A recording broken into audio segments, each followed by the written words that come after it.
Hi everybody, and welcome back to Lost Genre Reddit Am I the A-hole? This one's from user Sarah the Fairest. Am I the a-hole for telling my girlfriend I don't want her to move in? So, me and my girlfriend have been dating for about 2 years now. We're both in our mid-20s. Recently, she asked to move in and I said no.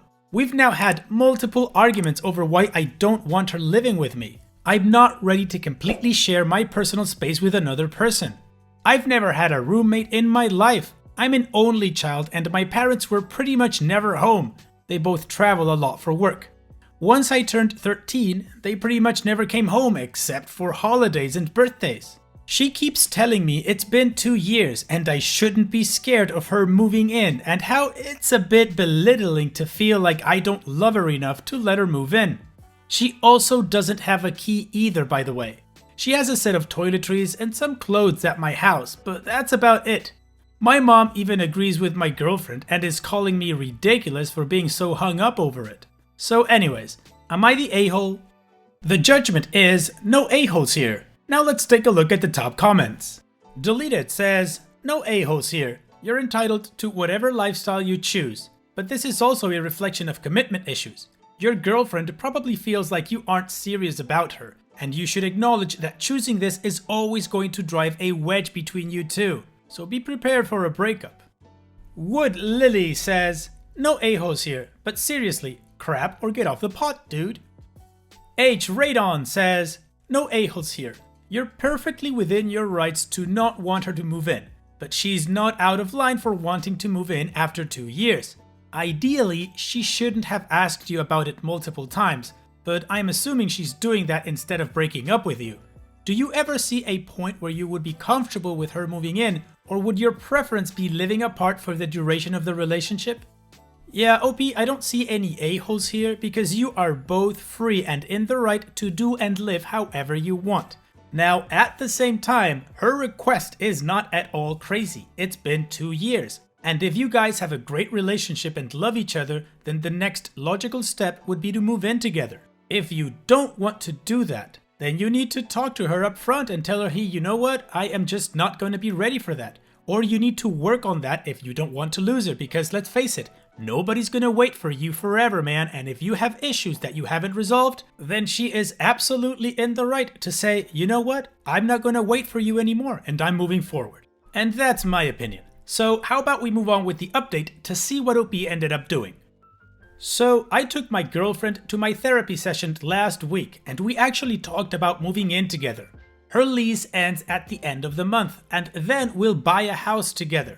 For now, we both have keys to each other's places and we're spending the next few weekends over. She's happy we're finally moving in and I'm not as terrified as I thought I'd be, but it's been fairly easy so far and I still have my studio if I need space. It's actually pretty great having her so close, honestly. She'll move into my place until we find a house, so she isn't having to stay at a hotel or anything. I'm actually pretty excited to look at houses. I've never really had a traditional house hunting experience, so that'll be fun.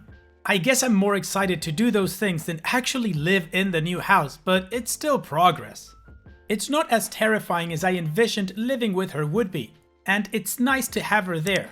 I do still prefer being in my own bed though. Sorry, but she's literally a human furnace even when we're not being intimate, and I don't like sweating while sleeping.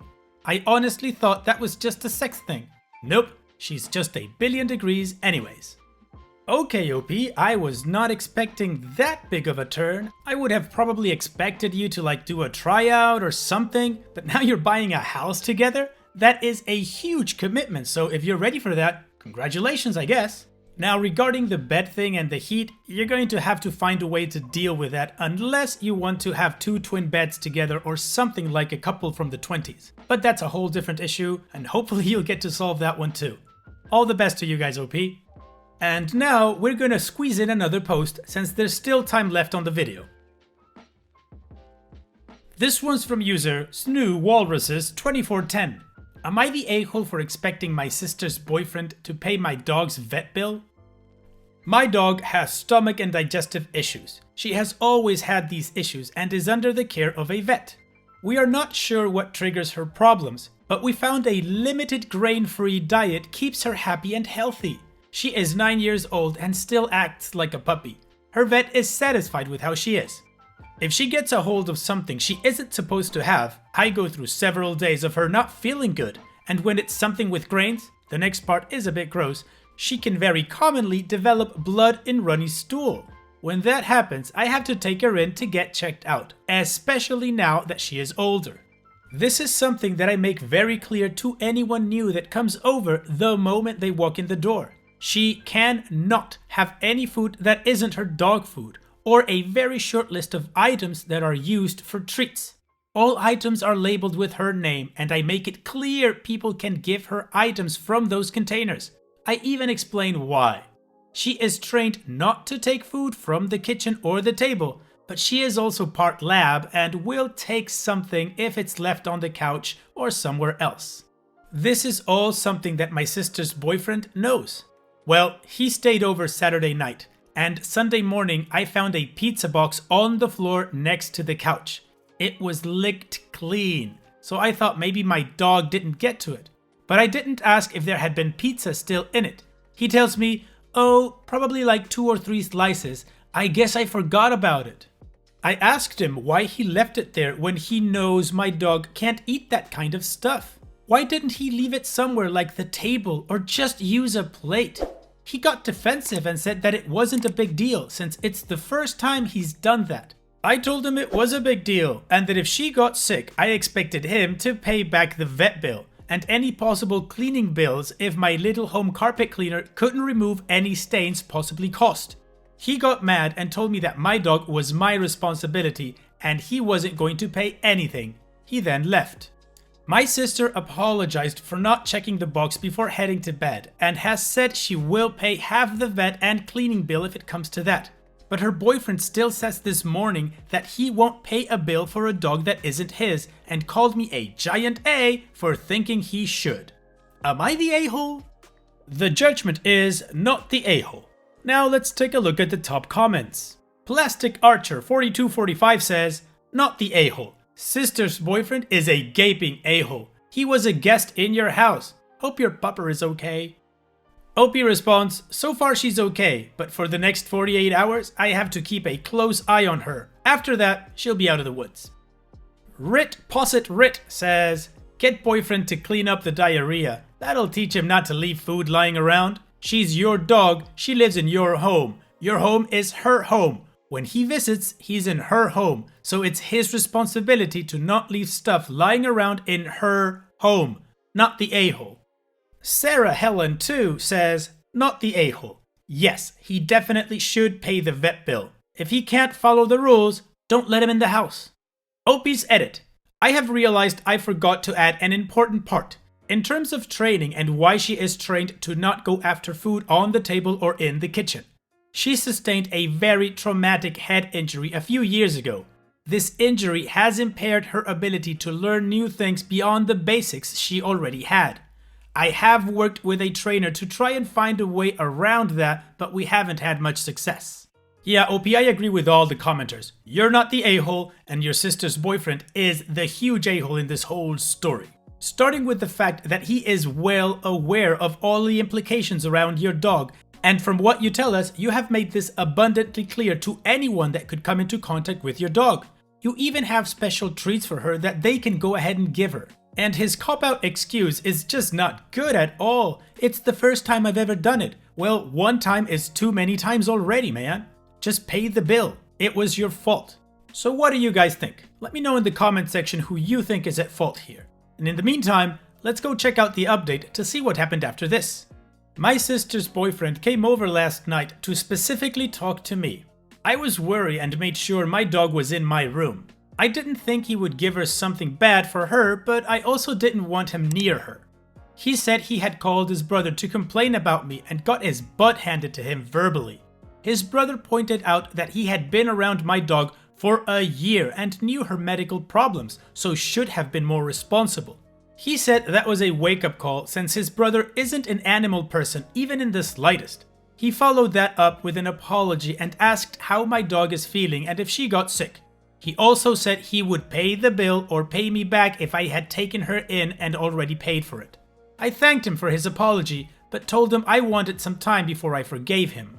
We all sat down and I brought up some of what was said in my last post, especially the part where my sister was the one keeping an eye on my dog and should have also been more responsible too. I said that for at least a while I won't let them be around my dog without me. My sister is sad but says she understands. So for now, when I'm home, edit to add, and we have guests over, my dog will be leashed and with me, and when I'm not in, she will be in my room. Maybe I'm overprotective, but at her age, my dog's years are limited, and I want her to be healthy for as long as possible. Dog update.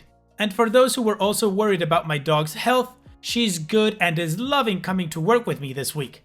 I will need to watch her a few more days, but she is past the most dangerous part of this. She was less active than normal, but that happens when she gets stuff she isn't supposed to. She is starting to perk up and we went on a nice long walk before I had to go to work this morning. She will be coming with me to work the rest of the week, and I am sure the dog lovers will ask why I can't bring her all the time. I wish I could bring her with me every day, but that's not possible. Most of the time I am in and out of the office, but my boss let me switch duties with another coworker so I could keep an eye on her this week. Thank you, Reddit. I appreciate everyone who commented on my post, even the one who thought I was the a-hole for not training my dog well enough. OP's edit. Because it was pointed out that it sounds like I am going to be keeping my dog on a leash all the time, she will be on a 10-foot leash that attaches at my waist when we have guests over for the time being. And if I'm not there and someone is over, she will be in my room where she has access to food and water and is allowed on my bed at all times. Otherwise, she will have all her normal freedoms. Well, OP, I think your sister's boyfriend's brother is the unsung hero of this story. Even though he's not an animal lover, he did pull on his brother's ear to get him to apologize to you and also to offer to pay if needed. And I would say that's the best outcome possible. It also sounds like your dog is out of the woods, so hopefully she won't get sick at all. And that's it for this video. I truly hope you liked it. If you did, leave a like and don't forget to subscribe. Also, if you feel like chatting with others from this community, you can always join my Discord server and check out my subreddit. I'll leave links in the description. And having said all that, I will see you guys in the next video.